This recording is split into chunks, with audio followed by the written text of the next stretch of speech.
다윗이 40년 동안 나라를 통치하면서 여러 여인을 통해서 아들을 낳았는데 그 아들이 몇 명이에요? 전부 19명 아들을 낳았어요. 그런데 동서고금을 통해서 그 아들 중에서 누가 왕이 됩니까? 거의 장자가 되게 돼 있죠. 그런데 다윗이 후계자를 선택을 하는 데 있어서 장자가 문제가 생기면 그 다음에 두 번째 누가 돼요? 차자. 또 거기 문제가 생기면 셋째, 그 다음에 넷째, 다섯째 이렇게 나갈 거 아닙니까? 그런데 다윗은 누구에게 왕위를 계승해 줬죠? 솔로몬. 솔로몬이 몇째 아들인지 아십니까? 10번째 아들입니다. 그러니까 그동안 9째까지 자식들은 다 문제가 있었다 하는 것을 보게 되는 것이죠. 어쨌든 간에 그 여러 아들 중에서 세 번째 아들이 압살롬이라고 하는 사람인데, 이 압살롬이 오늘 반란을 일으켰어요. 그것을 진압하는 과정 속에서 압살롬 아들이 죽게 되고, 여기에 대해서 아버지 다윗은 애통해 하면서 우는 내용이 오늘 본문에 나와 있습니다. 오늘 본문을 통해서 야, 다윗, 그렇게 현명했던 다윗이 자식에 관한 한 바보였구나 하는 것을 우리가 느껴보게 됩니다. 그러면서 우리가 이 아버지의 마음, 어머니의 마음을 알게 되면 자연스럽게 우리가 어른에 대한 공경을 하게 되지 않겠느냐 하는 거죠. 자, 다윗의 이 바보, 자녀 바보에 대한 내용 첫 번째는 뭐냐면 모든 희망을 자녀에게 주는 그러한 부모였다는 것이죠. 그래서 오늘 본문 28절에 보면 아히마스가 외쳐 왕께 아뢰되 평강하옵소서 하고 왕 앞에서 얼굴을 땅에 대고 절하며 이르되 왕의 하나님 여호와를 찬송할지로다. 그의 손을 들어 내 주 왕을 대적하는 자들을 넘겨 주셨나이다 하니, 왕이 이르되 젊은 압살롬은 잘 있느냐 하니라. 아히마스가 대답하되 요압이 왕의 종 나를 보낼 때 크게 소동하는 것을 보았사오나 무슨 일인지 알지 못하였나이다 하니, 왕이 이르되 물러나 거기 서 있으라 하며 물러나서 서 있더라. 자, 본문의 배경을 한번 좀 말씀을 드릴게요. 다윗의 첫째 아들이 암논이라고 하는 사람이었습니다. 그런데 이 암논이 자기 이복 여동생이 있는데 다말이라고 하는 여동생입니다. 그런데 이 여동생을 사랑하는 마음이 생겼어요. 거기까지는 좋았는데 그거를 강제 성폭행하게 됩니다. 얘가 이제 성폭행을 당해서 집에서 울고 있으니까 그의 친오빠가 압살롬인데, 야, 너 왜 그러니? 그랬더니 저 암논 오빠가 이 짓을 했어요. 우는 거예요. 그때 압살롬이 암논에게 찾아가서 형, 도대체 뭔 짓 한 거야?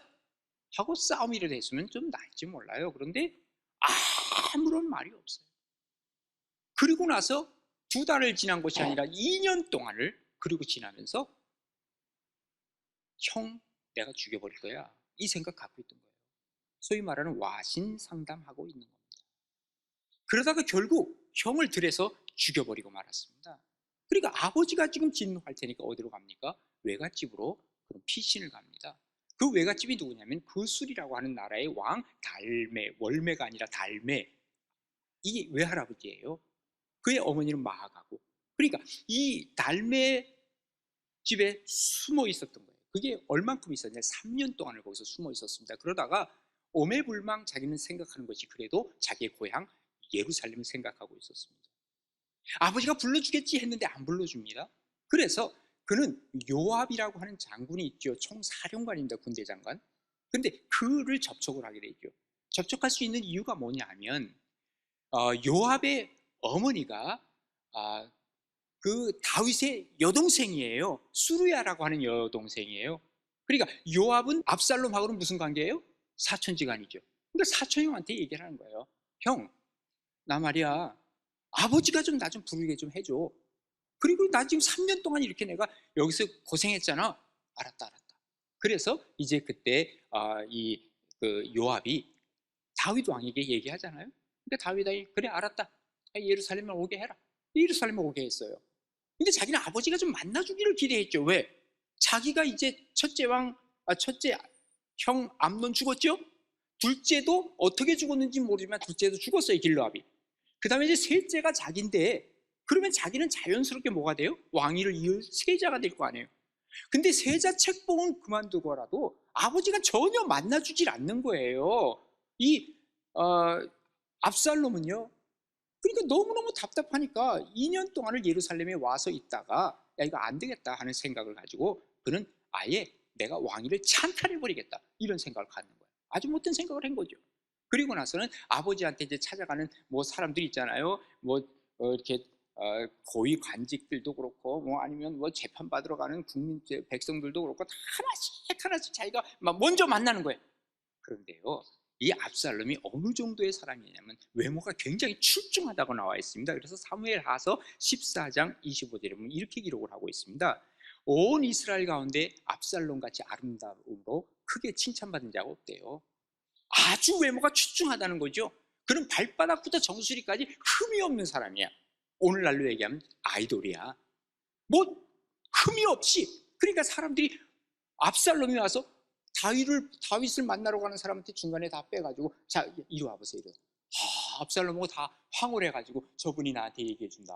혹시 그리고 저분이 앞으로 우리의 세자가 될 분인데 이런 식으로 해가지고 사람들을 하나씩 하나씩 자기 사람으로 만들기 시작하는 거예요. 그러다가 이제 최고의 사람을 자기가 데려오기 시작하는데 그게 누구냐면 다윗에게 좀 불만이 있었던 사람 중에 하나인데 다윗의 충직한 신하간 사람이 있었어요. 그런데 그가 약간의 다윗의 불만이 있었어요. 약간이 아니라 많이 있었을지도 몰라요. 왜 그러냐면 여러분 다윗의 아내가 되었지만 밧세바라고 하는 여인이 있죠. 그 밧세바의 아버지입니다. 비록 지금 왕이기 때문에 자기가 충성을 다 하고 있고 지금 그러지만 마음속에 아주 이 씁쓸한 게 있단 말이죠. 그러다 보니까 압살롬이 지금 난을 일으키려고 하는데 그 얘기를 다 하니까 그래 내가 너를 도와줄게 해가지고 이제부터 내가 반란을 일으킬 수 있겠다 하는 생각을 갖고 지금 반란의 선봉장이 된 거죠. 자, 그러면서 다윗은 어떡합니까? 이 반란을 진압하기 위해서 이제 요압 장군을 중심으로 해가지고 반란을 진압하죠. 그러면서 이 압살롬은 완전히 왕궁으로 쳐들어온 거예요. 근데 그 왕국을 비워주는 거예요. 그냥 싸움 하나 안 하고. 왜 그렇겠어요? 아들이 다칠까 봐 그렇게 한 거 아니에요? 그리고 자기는 마하나임이라고 하는 곳에 이제 숨어 있는데, 자, 전쟁이 이제 벌어져서 이미 이제 이쪽은 완전히 압살롬 진압이 되고 말았죠. 그때에 이 전쟁이 다 끝날 때쯤 되어서 이제 이것을 보고하기 위해서 마하나임에 숨어 있었던, 거기에 진치고 있었던 바로 다윗에게 사람을 보내는데, 그 당시에 이제 사독이라고 하는 제사장이 있었죠. 그 사독의 아들 아히마스라고 하는 사람이 내가 가서 전하겠습니다 그랬더니 야 이거 좋은 소식도 아닌데 뭐하러 지가 가려고 그러니? 그러면서 그때 구스 사람, 흑인이죠, 이 사람을 먼저 보내는 거예요. 그랬더니 아히마스가 아니라고 내가 먼저 하는데 말을 막 틀려가지고 자기가 앞장서가지고 간 거예요. 그래서 이제 보고를 하는 거예요. 왕이요 승리했습니다 하고 보고하는 내용이 오늘 본문이거든요. 그러면 왕은 어떻게 해야 돼요? 그래? 다 진압됐냐? 우리 승리했냐? 그래 수고했다 이래야 되는 거 아닙니까? 그런데 왕은요 승리했다고 하는 그 얘기를 듣자마자 한다는 말이 내 아들 압살롬은 지금 어떻게 됐니? 이것부터 묻는 거예요. 다른 것에 대한 관심은 아무것도 없는 거예요. 좀 이상하죠? 이렇게 똑똑했던 다윗이 왜 이 모양이 되죠? 아들 때문에 그런 거예요. 이게 바로 아들 바보라고 하는 거예요. 예? 아들 때문에 완전히 사람이 바보가 돼버리고 말았어요. 그러니까 아히마스가 보고를 하기는 뭐라 그럽니까? 잘 모르겠는데요. 뭐 거기 소동은 있긴 있었는데 내가 압살롬이 어떻게 되는지 잘 모르겠어요. 그러니까 짜증을 내는 거예요. 화를 내는 거예요. 고함을 치면서 하는 말이 저 물러가 있어. 아니 세상에 승리했다고 하면 기분 좋아야 할 사람이 아니 어떻게 저렇게 짜증을 내고 저러지? 지금 다윗에게 있어서는요 전쟁보다 더 중요한 것이 자기 아들의 생사, 그것입니다. 이것은 어쩌면 비난받을 만한 일입니다. 다윗도 아마 그것을 모르진 않았을 거예요. 그럼에도 불구하고 그는 지금 현재 아들 바보였다 그 말이에요. 자녀 바보가 되는 것이 부모의 모습이라 그 말이에요. 그렇게 현명하고 지혜롭고 그리고 합리적이었던 다윗도 자식 앞에서는 그 모양이 되더라 그 말이죠. 이렇게 되어서는 안 됩니다. 그럼에도 불구하고 다윗은 이런 오점을 남기게 되었습니다. 왜 그렇습니까? 자기 아들에게 모든 희망을 다 걸었기 때문이다 라고 얘기할 수 있는 것이죠. 사실은 압살롬은 아들이었지만 자기를 죽이려고 하던 사람입니다. 자신의 적이었습니다. 그리고 지금 많은 사람들을 그 때문에 죽임을 당했습니다. 그럼에도 불구하고 내 아들은 어떻게 되었는가를 묻는 것은 내 아들이 나의 희망이다라는 것을 얘기해주고 있는 것입니다. 별 볼 일 없는 사람에게 희망을 거는 한 사람이 있다고 한다면 그 사람은 바로 부모일 수밖에 없다. 다시 말해서 자녀에 대해서 지독한 편견을 갖고 있고, 이것이 바로 사람들에게 눈총이 되고 비난을 받으면서까지도 그 짓을 하는 게 바로 부모. 사실은 잘못된 거죠. 예. 그럼에도 불구하고 부모의 마음은 우리가 이해할 필요가 있다는 거죠. 나 때문에 자주자주 바보가 되는 부모들, 이제는 좀 자녀들이 성장을 했고 하면 나도 좀 부모 때문에 잠깐이라도 좀 바보가 좀 돼봐야 되겠다, 이런 마음을 가질 때 우리는 효도할 수 있다라고 하는 얘기입니다. 우리 가나안 교회는 부모를 향한 바보들 좀 많이 나왔으면 좋겠어요. 그래서 하나님이 기뻐하시고 또 하나님이 주신 이 첫 번째 계명을 잘 지켜나가서 하나님 앞에 칭찬 많이 받는 우리 가나안의 모든 식구들 다 되시기를 간절히 바랍니다. 그 다음에 두 번째로는 부모들은요, 오로지 자식 생각밖에 안 해요. 그러니까 바보라는 거죠. 오늘 31절에 보세요. 구스 사람이 이르러 말하되 내 주 왕께 아랠 소식이 있나이다. 지금 아히마아스가 압살롬에 대해 얘기를 안 하니까 구스 사람이 따가서 내가 아랠 소식이 있나이다. 여호와께서 오늘 왕을 대적하던 모든 원수를 갚으셨나이다. 모든 원수를 다 갚았대요, 하나님께서. 그러니 사실은 그 반란의 괴수인 압살롬이 죽었다는 얘기를 간접적으로 얘기하는 것이죠. 그래서 32절에 보면 왕이 구스 사람에게 묻되 젊은 압살롬은 잘 있느냐 확인하는 거죠. 그러니까 구스 사람이 대답하되 뭐라 그럽니까?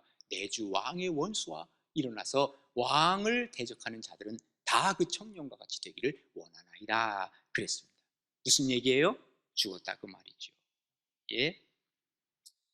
사실은요, 다윗이 이래서는 안 됩니다. 아니 지금 이 전쟁에 2만 명의 사람이 죽었다고요, 이 반란 때문에. 그러면 다른 사람도 생각을 했어야지. 어떻게 자기 아들만 생각해? 이게 바보라는 거예요. 사람들에게 비난받을 만한 일을 하고 있는 거예요. 예? 오로지 내 아들, 달라, 다른 사람과 달라, 내가 보호해야 할 아들이야, 이런 바보입니다. 처음 반란을 일으켰을 때 성을 비워준 것도 마찬가지입니다. 초창기에 진압할 수 있어요. 그 왕궁에 들어오는 사람 그 자리에서 잡아 죽일 수 있어요. 그러나 그렇게 안 했어요. 왜 그런지 아시죠? 그 아들 다칠까 봐. 이게 바보 아닙니까? 자녀 바보예요. 내 앞가름보다도, 내 생각보다도 누구 생각이 먼저? 자녀 생각이 먼저예요. 모든 생각이 자녀에게 가 있습니다. 성장한 자녀에 다 컸어요. 그런데 집에 늦게 들어와요. 그러면 걱정스러워서 야, 좀 일찍 다녀라. 그러면 자녀들은 뭐라는 줄 아세요? 아, 참견 좀 하지 마. 내가 어린애야? 아, 신경 좀 꺼. 어른 돼보라 그러세요. 자식 나보라 그러세요. 신경 끄게 되는지. 그래서 알았다. 신경 끌려고 하는데 올 때까지 잠이 안 와. 이게 부모 마음이라고요. 근데 그걸 몰라. 그리고 나서 그날 이제 잠이 먼저 들면 그 다음날 아침에 제일 먼저 묻는 게 뭔지 아세요? 우리 애빠 들어왔어? 언제 들어왔어? 그것부터 묻잖아요. 오로지 생각이 자녀에게 가 있는 게 사실은 부모의 마음입니다. 지금 압살롬 이름부터도 우리 어감에도 안 좋아. 압살롬이 뭐야? 압살롬이. 예? 그런데 사실 이 압살롬은 굉장히 좋은 이름입니다. 아브라고 하는 말은 아버지라는 말이고요, 살롬이라는 말은 우리 알죠? 샬롬. 그러니까 평화의 아버지라는 거예요. 아들을 낳고 아마도 다윗이 그랬을 거예요. 내가 이제부터 하나님으로부터 너를 통해서 내가 평화를 얻겠다. 아마 그래서 압살롬 이렇게 이름을 지었는지 몰라요. 그런데 요놈의 아들이 반란을 일으킬 걸 누가 생각을 했겠어요? 그 진압하는 과정 속에서 우리가 알듯이, 예? 자, 머리숱이 하고 키도 크고 잘생기고, 예? 이런 압살롬이 말이죠, 자기가 이제 전쟁에서 이겼다 하는 마음을 갖고 노새를 타고 말이죠, 싹 이제 달려가는 거야. 그런데 거기 상수리 나무가 이렇게 있는데요, 그 상수리 나무를 지나면서 뭐 좀 지나겠다 했는데 워낙 머리가 이렇게 숱이 많으니까 그 상수리 나무 지나가다가 이게 딱 가지에 걸렸네. 그러고 나니까 이 노새는 밑으로 쑥 지나가 버리고 대롱대롱 걸려 있는 거예요. 이것을 어떤 사람이 본 거죠. 그리고 요압 장군에게 얘기를 하니까 요압이 와가지고 아 그래? 요놈이야? 하고 그때 사실은 다윗이 죽이지 말라 그런 걸 알았어야 되지 알았겠죠. 그런데 어명을 어긴 거예요. 죽여버리고 말았어요. 다윗이 사실은 이 요압에 대해서 얼마나 힘들었겠느냐 하는 것을 생각해 볼 수 있지요. 어쨌든 간에 지금 이 다윗은 이 자녀에 대해서 많은 상처를 입을 정도로 지금 아프지만 참고 기다리는 그의 아버지의 모습을 우리는 읽어보게 되는 것입니다. 여러분 당자의 비유 아시잖아요. 바로 그 아버지예요. 그 아버지가 어떻습니까? 그 아버지가 아들이 와서 한다는 말이에요. 아버지 나 줄 재산 있죠? 유산 있죠? 그거 주세요. 야 이놈아 내가 지금 죽지도 않았는데 나 죽으란 말이야? 하고 한 대 주워 먹일 수도 있는데 아버지는 아무 말 안 하고 그냥 재산 달라니까 다 재산을 주지 않아요? 예? 그리고 나서 이제 허랑방탕하게 다 쓰고 나서 자기가 이제 먹을 게 없으니까 나중에 집으로 돌아오잖아요? 집으로 돌아왔는데 아버지가 어떻습니까? 야 이놈아 너 그 돈 가지고 어디다 썼니? 너 지금 남은 돈이 있니? 물어봤습니까? 아무것도 안 물어봐. 아무것도 안 물어봐. 아빠는 그저 기다리고 있고 그리고 무엇이든지 그저 늘 아들 돌아올 것만 생각하고 문 열고 매일 밤마다 우리 아들 오늘도 올까 내일 올까 그것밖에는 생각이 없어. 이게 바로 아버지의 마음, 오로지 생각이 자녀에게 가 있다 하는 것을 우리에게 보여주고 있는 것이죠. 우리 인간은요 다른 모든 건 다 잊어버려요. 놀랍게도. 그리고 자녀들도 부모까지도 잊어버리는 경우가 많아요. 행복하면 다 잊어버립니다. 그런데 놀랍게도 부모는 자녀를 잊어버리는 부모가 없다는 것이죠. 그러니까 부모가 돌아가시면 땅에다 묻지만 자녀가 죽으면 어디다 묻는다 그래요? 가슴에 묻는다 그러잖아요. 그래서 하나님께서 이사야를 통해서 주신 말씀이지요. 이사야서 49장 14절에 보면 이렇게 기록합니다. 오직 시온이 이르기를 여호와께서 나를 버리시며 주께서 나를 잊으셨다 하였거니와 너희들 내가 너를 잊었다. 너희들이 나보고 잊었다 그렇게 얘기했지? 아니 여인이 어찌 그 젖먹는 자식을 잊겠으며 자기 태에서 난 아들을 긍휼히 여기지 않겠느냐? 혹시 그들은 잊을지라도 나는 너를 잊지 않을 거야. 하나님이 이렇게 말씀하십니다. 자, 언제나 자녀 생각에 모든 것을 갖고 있는 부모님들, 바보 부모들을 위해서 이제는 자녀로서 정말 부모 생각 조금이라도 해서 좀 이제 자녀들도 조금은 좀 바보가 돼야 되지 않겠는가. 이게 바로 효도하는 마음입니다. 그래서 사도 바울을 통해서 에베소 6장 2절에 보면 이렇게 기록을 해주고 있죠. 내 아버지와 어머니를 공경하라. 이것이 뭐라 그래요? 약속 있는 첫 계명이라. 그리고 이로써 내가 땅에서 잘 되고 장수하리라 그랬어요. 땅에서도 잘 돼. 그리고 이 땅에서 건강하게 살 수 있는 비결은 부모님 공경하는 것이다 라고 얘기하고 있는 것입니다. 하나님 앞에서 산다고 하는 것은 바로 우리가 하나님을 우리가 직접 볼 수 없기 때문에 이 우리의 중간에 부모님을 주셨다는 거예요. 부모님을 좀 더 생각하고 효도하는 마음을 갖고 산다면 이것이 바로 그리스도인이 살아가는 길이다 하는 것을 다시 한번 생각하면서 바보 되신 부모님, 나도 부모님을 위해서 조금만 바보 되는 그런 역사들을 한번 만들어 가시는 복된 우리 가나안의 모든 식구들 되시기를 바랍니다. 마지막 세 번째로 우리 부모님은 모든 사랑을 자녀에게 주셨기 때문에 우리는 효도해야 됩니다. 오늘 보면 33절에 보면 뭐라고 기록합니까? 왕의 마음이 심히 아파 문 위층으로 올라가서 우니라. 그가 올라갈 때 말하기를 내 아들 압살롬아 내 아들 압살롬아 차라리 내가 너를 대신하여 죽었다면 압살롬 내 아들아 하였더라. 여기 뭐라 그래요? 마음이 심히 아팠다 그랬어요. 이 라가즈라고 하는 이 말은요 극도의 슬픔을 얘기를 해요. 심장을 칼로 도려내는 것 같은 아픔을 얘기할 때 라가즈라고 하는 표현을 쓰고 있거든요. 지금 다윗은 이런 아픔이 있었는 거예요. 그러다 보니까 자녀를 위해서 또 울기까지 하네. 울보까지 됐네. 아니 반란군 아닙니까? 반역자 아닙니까? 그럼에도 불구하고 사랑하는 부모의 모습은 이건 누가 막을 수 없는 것 같아요. 예, 이렇게 얘기하면 아이고 우리 부모는 안 그래요. 그렇게 얘기할 사람 많죠. 아마도 미안하지만 표현이 그렇게 안 돼 있을지 몰라요. 그리고 표현을 못할 뿐이지 뒤에 가서 남몰래 눈물 흘리는 부모들이 얼마나 많은데요. 예, 물론 요즘은 그 아주 비정한 부모들도 있더라고. 그런 사람들은 뭐 얘기하면 안 되지. 여러분, 예수님의 사랑을 아무리 생각해봐도 이것은 부모 사랑과 닮아 있어요. 희생적 사랑이에요. 살리는 사랑이에요. 이것을 깨닫는 순간, 이 사랑의 마음을 깨닫는 순간, 아, 우리 아버지가 우리 엄마가 그래서 바보가 됐구나 하는 것을 깨닫는 순간, 나도 조금은 바보가 돼야지, 이런 마음이 드는 것이 정상이라 그 말이에요. 아빠와 엄마가 조금 다른 것이 있어요. 엄마는 이 앞에서 사랑해주는 엄마, 그래서 엄마는 앞사랑, 그리고 아빠는 뒤에서 많은 사랑을 해줘요. 뒷사랑이라 그래요. 그래서 엄마는 앞사랑, 아빠는 뒷사랑. 이게 누가 한 말이죠? 오늘 제가 한 말이에요.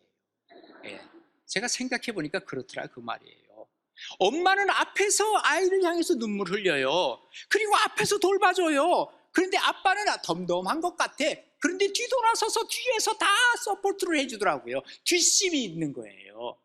그런데 여러분, 아빠 없이 자란 아이가 있어요. 엄마 없이 자란 아이가 있어요. 그런데 그 아이 중에서 나는 엄마가 없어도, 나는 아빠가 없어도 별로 빈자리를 별로 못 느꼈어. 그렇다면 그 아빠나 혹은 엄마가 두 배의 역할을 해준 것임에 틀림이 없어요. 이런 사람들은요, 정말 이게 우리 엄마 아빠가 얼마나 더 큰 바보가 되었는가 하는 것을 느낄 수 있어야 된다는 것, 희생이 있었다는 거예요. 마틴 루터가 그런 얘기를 했습니다. 부모님은 하나님의 대리자라 그랬습니다.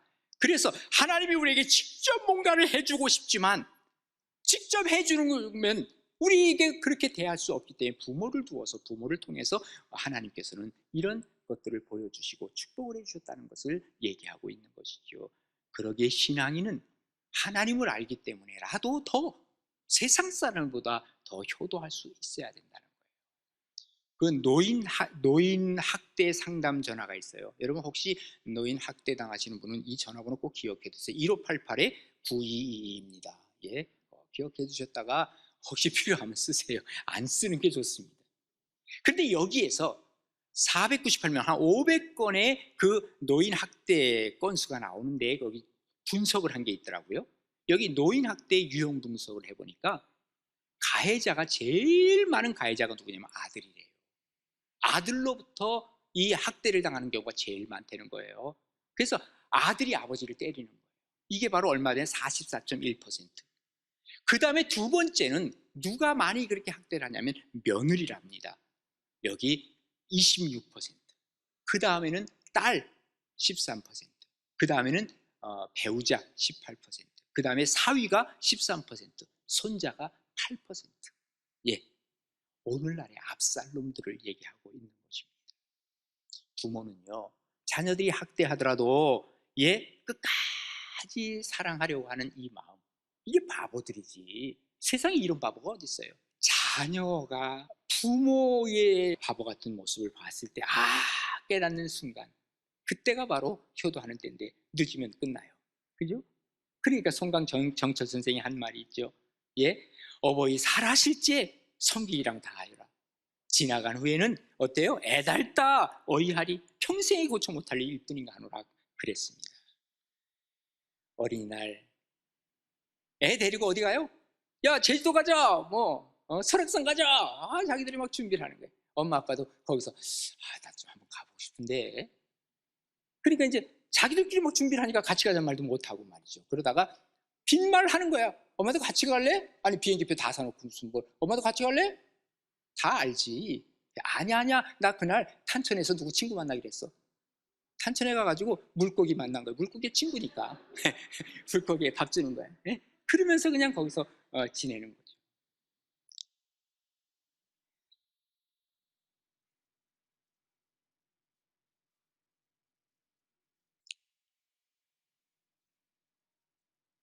자녀 잘 가르쳐야 돼. 잘 가르쳐야 자녀들이 또 부모